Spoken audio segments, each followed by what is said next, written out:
one of the most known criminal defense attorneys in the United States, a high-profile criminal defense attorney who has created a national name recognition. There's one thing I'm sure you don't know better than Mark O'Mara, and that is leveraging the PR, and he is just a complete animal in the courtroom. So alongside Harlan Schillinger, the godfather of legal marketing, as I call him, we are going to pull out as many gems as we possibly can from Mark O'Mara. Mark, thanks for taking the time. And Harlan, happy to have you back again to pull out some gems. One of the more interesting things is, as I've said it, this is the third time, the shit hit the fan. You were dragged into a national spotlight. Look, you were a very good lawyer before that, obviously. I mean, you have some high profile cases. This case was explosive. Yeah, this is it was a civil rights case. It had a lot going on, and the nation was tuned in. How did you handle it?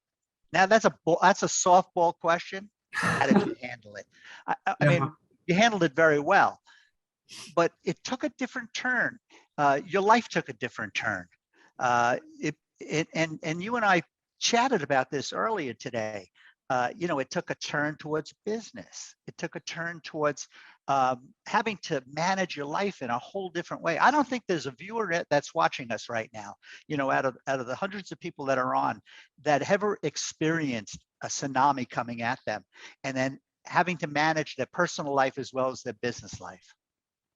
Yeah, this was really a career changer. I mean, before that, I loved my practice. I'm board certified in criminal, board certified in family law. I had about a split of both of those in my practice, had an associate, had one or two staff members, and it was a great practice. I think I had a pretty good reputation just because if you work really hard in this business and focus on helping clients and making them your priority, then you can have a good living and get a good rep. But then when the Zimmerman case hit, it didn't quite know what we were getting ourselves into. And it was starting to expand, not quite explode yet. But, when I got involved in the case, first, the offer was made. I called Jen, my wife, who you know well, because I knew it was going to be not financially productive, but that it was going to have some attention focused on it. Didn't realize that it was going to have some danger too. It had a fair amount of that, but I knew it was going to be a focus for both Jen and I, and also for the staff. I got Jen's approval, of course, and the staff's approval. So we went in, and when I announced that I was representing George, literally within 20 minutes, there was 75 to 100 reporters in a semicircle outside the door of my little office, 10 or 12 satellite trucks. And for 2 years, just about 2 years, there was never less than half a dozen to a dozen media at my office. And I mean, from 6 in the morning until 11 at night, which is when I would normally leave. And it never ended because the case so exploded because it had all of the elements, a young Black kid killed by an old white guy, which was the presentation that was initially made, but it also brought to the forefront everything that was wrong, still is wrong with the criminal justice system, the way it focuses on and mistreats young Black males. Now, there's arguments as to whether or not this was that case, but it was identified in the media, in the maelstrom of the media as being such. So we had to deal with that on an hourly basis. That was a transition in your life. But I think at that point you said, now, wait a minute, I got to call time out. Yeah, I'm recalling some of our conversations. I've got to call time out. I got to think this out. This is not just me in front of a camera anymore. This is a business. Right. And the one thing, before you jump in, the one thing that I know about you, Mark, you have never, and I say this absolutely crystal clear, you have never put anything in front of practicing law. You're impeccable when it comes to dealing with your clients outcome, because the law not only is your passion, but it's your obligation. And you've never, in spite of what we're going to talk about, wavered once in that regard. Well, first, thank you for noticing, because that is who I hope I present. Yeah, I mean, I love practicing law. I mean, I wake up every morning. If somebody would hand me a file and walk into a courtroom, that is truly my nirvana. I just love doing it. I love representing people. I could never walk in front of a jury or a room full of people or an audience like this and say, oh yeah, buy my stuff, buy my car, buy the house that I'm, anything like that where I'm at risk or I'm sort of at issue. But doing it on a client's behalf is just, without even realizing what I was created for. I love the law. I love the application of the law. I love dealing with the nuances of how people are treated and to a certain extent mistreated in the law. So I love that part of it. But yeah, when the Zimmerman case was over, yeah, enormous opportunities presented themselves. Obviously the CNN contract, which I'm very, very proud of, and working with other networks as well, and speaking engagements and all of that, which is great. It's just an opportunity because the case had gotten so much publicity, literally internationally. So I got it as well because I was attached to the case. But no, I agree. My thought was we had to sort of balance all of the opportunities, all of the, celebrity that you need to be so careful about, because if you get your ego too involved in this, you destroy who you are and your practice and your effectiveness. But, we had to balance all of that with my passion is for representing people. And granted, having these opportunities allowed me to represent more people. A lot of cases came in, we expanded staff, but no, I'm a lawyer at heart, always going to be, nowhere near retired back then, nowhere near retired today. And I just love doing what I do. We don't learn how to practice. We learn how to practice law. We don't learn how to run a law practice in law school. So most lawyers suck at being business people because we don't learn it. We learn the law and everything will fall in place. And I've had clients who are doctors who have the same problem. They're great doctors. They have no idea how to keep the lights on or the tongue depressors there or whatever. And if you see a lot of failing with lawyers or frustration with lawyers, it's because they didn't learn how to practice or to run a practice, and they get frustrated by it. So they drink too much or they drug too much or they go bankrupt or they take money out of their trust account. Real frustrations that I see in the practice of law. And I would love to say that it was a perfect solution I had, but here's what I did. I got to know people like you, Harlan. I got to know people like Bill. I got to know people like Mike Mogul, people who know how to do that, which I don't know how to do. And that is to not only augment the burgeoning practice of law that came to me because of the Zimmerman case and my own hard work, but also how to do it in a way that, made it the most successful. You can have the best lawyer. Look, I love being in a courtroom. I think I'm pretty damn good opening, closing, crossing, directing, and all that good stuff of being a lawyer. But if you don't know how to be a good business owner of a law firm, and you're worried about the lights being on, or more importantly, that your staff is not happy or they're not maximized in their effectiveness or whatever it might be, marketing is not a good significant part of your business of practicing law, you're going to fail and you're going to be frustrated.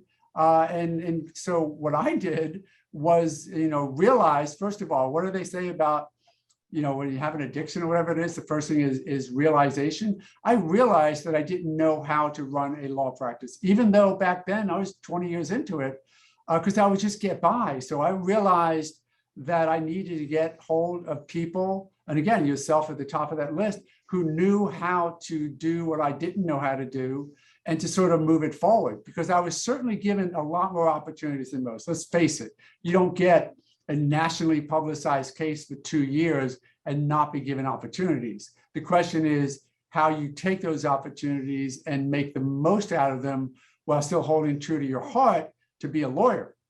Back to the media.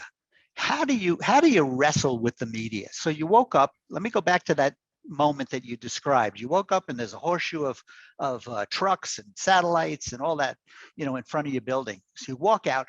I mean, how do you tell us how we handle that? Right. I can't don't think you can tell us how you got there, because you did get there. Mhm. But what should we do when we handle the press? Sure. Give So, us a solid direction. yeah. And how do we create handling the press? Right. So here's some ideas. Here's some tidbits to those lawyers who would like to have a better media presence, but don't have it yet. And it's funny because the title of this is, listen to Mark and get $1 million worth of media experience. And it sort of sounds silly, but it's actually pretty accurate.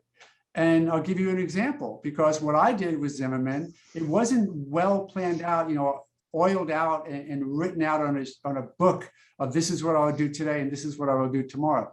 But here's some tidbits, and this will turn you into not only a lawyer who can handle the media, but a lawyer who the media will seek out. So a couple of tidbits. One, ingratiate yourself with local reporters. Call them up, let them know that it doesn't have to be the Zimmerman case that you have that you want to talk to them about. It could be any case. Don't forget, reporters in the field, reporters and anchors on TV, the local stations, the regionals, and at some point the nationals, they just want to know stories, and they do not know what good lawyers know. They don't know what a motion to do this is, or a motion to do that, or what an arraignment is in a criminal case, or what a motion for summary judgment is in a civil case, right? So if you can reach out and be a source for those reporters who are dying for information that makes sense, that's one way that you can really just become important to a reporter. So then when some case comes in, the Brian Laundrie case or the Britney Spears case, and they have to know what in God's name a conservatorship is, you might get that call, right? So now you have made yourself a valuable resource for those reporters locally to start with. So there's one tidbit. Do not be afraid to pick up and say, look, I know that you're doing a story on Britney's case. I want to let you know I've done this little blog, this little 500-word blog. I want to share it with you. This is what a conservatorship is. And it's great. So do that. Start your own sort of media presence by being available to them. One quick point. But here's another point that I sort of learned with the Zimmerman case. If you actually looked at what I did in the Zimmerman case and took all of the media presence, which literally was thousands of hours over those 2 years, and culled it all down and categorized it, more than half of what I did, I never said, and he's innocent and this, and I win this and I win that, and I'm right about this. There's none of that. More than half of what I did was educate and inform the public through the media as to what was going on. We're having a motion to continue. This is the discovery that came out. This is the hearing that we're going to have. This is what that really means, and it doesn't mean this. If you really looked at it, and the reason why I think my presence with the media was accepted as it was You weren't an egomaniac. Yeah, exactly. I wasn't. I wasn't going, yeah, and I'm not guilty, and they're wrong. There was none of that. There was a calmness to the presentation. That part, I quote, blame or thank my dad, because he was just a very calm, Irish Catholic, was a POW in World War II. This guy had a chill about him. And I sort of, and that presented. So I really came across to the media, I think, in a way that was educational, informative, and exactly what you said. There was no ego. I wasn't sitting there trying to, oh, I'm on TV. Let me, blah, blah, blah. And I would tell you that there are some ways not to do it. And that is, do not get in front of that big black disc of a TV camera and try and make yourself look good.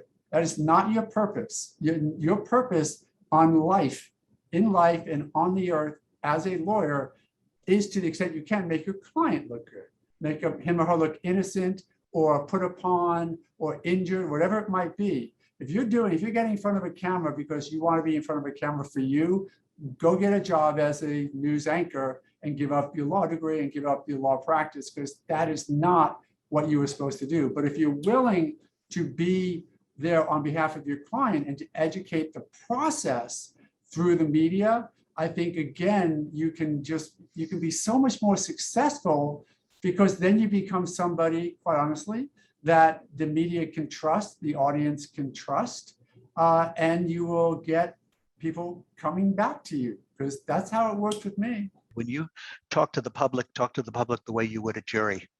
And to this day, we bring that up because that's been your strategy. That is your strategy, obviously, in court, but it was also your strategy in marketing yourself and your business acumen. So what I think you're saying is be humble, be yourself, but more importantly, not more importantly, as important, I should say, is have a relationship with the public. I go back to talking to the public the way you would a jury. You were one of the individuals in my life that really confirmed that for me in my marketing strategy, because it was your marketing strategy. Well, yeah, I think you were one, during one of those conversations where you sort of coined that phrase. And if you think about it, it sort of fits into what we just talked about a minute ago. If I'm getting in front of a camera or a jury and going, I'm a great lawyer and I know what I'm doing and I can use big lawyer words and I'll impress the hell out of you. And by the way, look at how expensive my watch is, or things like that, where you're putting yourself out. If you ever saw a young lawyer doing that in front of a jury, I would go, time out. You're losing this jury because they don't care about you. If you can present well and become a guide to the jury on behalf of your client, perfect. But don't get up there and start showing off expensive watches or me. And it's the same way if you think about it. If you ever did that to a jury, and I say to those young lawyers that I train how to present to juries and openings, closings, and whatnot, do not put yourself out there. You are only there as the voice of your client. That's your purpose in life. Don't put your own ego out there. So in the same sense with marketing, if you go out there and go me, like, I just won, and I'm not hassling those friends of ours who, who I'm talking about, $1 million verdict here and I just won $475,000. That's great, but that's you. And I don't know that really sells well to those people who are out there saying, but I want an attorney who is sort of interactive with me, who's representing me. And I don't know that the dollar signs really do that. So if you go out there in front of the media and present as you would talking to a jury, like we're talking about now, and presenting in an honest guide way of what's going on. And I don't do any TV advertising, but were I to, it wouldn't be, I just won $1 million. It would be, look, you got yourself in a tough way, and I'm here to try and help you out of it. I'm really good at what I do. I bust my butt doing it, and I'm willing to bust my butt for you. So come see me if you need that kind of help. I mean, that kind of presentation is, I think, so much more personal and human to present to a potential client through marketing or whatever, that, like you said, it's just making you real. Because don't forget, Harlan, and you know this, people don't really like lawyers. They don't hang out with us, and they don't see us on the street corner and go, hey, let's go hang out together because we're such fun people. We serve a particular purpose of helping people out through really difficult times. And so with that thought in mind, we have to come across in a human way, particularly in our marketing, if we're going to bring in the clients we want to bring in. The one thing that hit me like a ton of bricks is, being conscious of what you say and making sure that you don't say things that you have to kind of retract or step back on. So I actually wrote that down and just texted my team to chaperone me in that regard, because every time I'm interviewed, I say something that I then change my mind on like 2 weeks later.